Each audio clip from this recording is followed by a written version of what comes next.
Hello guys. Tara, samahan niyo ako magluto tayo ng ulam. Gutom na rin ako eh. Tara, kain tayo. Tara. Ito guys, may tatlo tayong ulo ng lapu-lapu na malalaki at mataba. Tara, chopin natin. Oh, ayan guys, oh, ang tataba. Sabawan natin to, yung ipang-asim natin kalamansi, mas masarap. At ito guys, magpapakulo na tayo ng tubig. Ayan. Nilagay na natin siya. Ang pang-asim natin dyan, kalamansi. Mas masarap ito. Sakto tanghaling tapat. Mapapahigop tayo ng sabaw nito. Nagugutom na rin talaga ako eh. Ang tataba oh. Tapos ang dami pa nating sangkap. Guys, pakuluin lang natin ng husto guys. Tapos i-add natin ang gulay, kangkong. Sarap yan guys. Nagugutom na talaga ako. Insakto ito. Mapaparami yata tayo ng kain. At ito na nga guys, sinango ko na. Tara guys, kakain na tayo guys.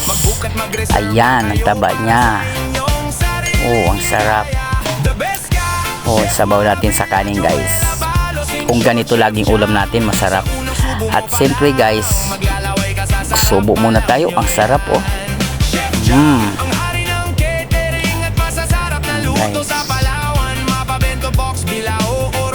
Ito guys, yung ano niya, pisngi niya. Oh, ang taba oh. Yummy. The best talaga to. Oh, ikasin natin. Oh, ang sarap guys. Malambot. Yan guys oh. Taba. Nagmamantika siya sa sarili niyang taba. Yan oh, sarap oh. Guys. Ganado ako magkain. Pag ganito laging ulam, sigurado. Mahilig ka rin kasi ako sa mga sinabawan. Mas bet ko yung sinabawan. Sarap. Ganado ako. Dito na ako sa labas kumain kasi mainit doon sa loob. Napaparami yata ako ng kain. Ayoko pa naman magtaba. Gusto ko sakto lang. Ayan guys oh. Ayan guys oh, yung ano niya, yung panga. Oh, sarap. Yummy. Yan guys oh, ang lambot oh. Oh, kala mo kumakain ka na lang ng gulaman eh. Sarap ng taba niya eh. Tara guys, kain tayo guys. Ang sarap nito oh.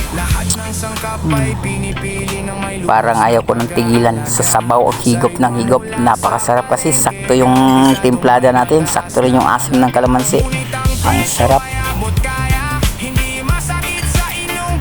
Ay, salamat. Tapos na ako magkain guys. Ganun lang ako magkain guys. Ayaw ko kasi masyadong tumaba. Ito yung tubig natin, sakto rin. Hindi masyadong malamig, di rin masyadong maligamgam. Saktuhan lang to guys. So sa susunod guys, antabayanan ulit nyo ang vlog ko guys.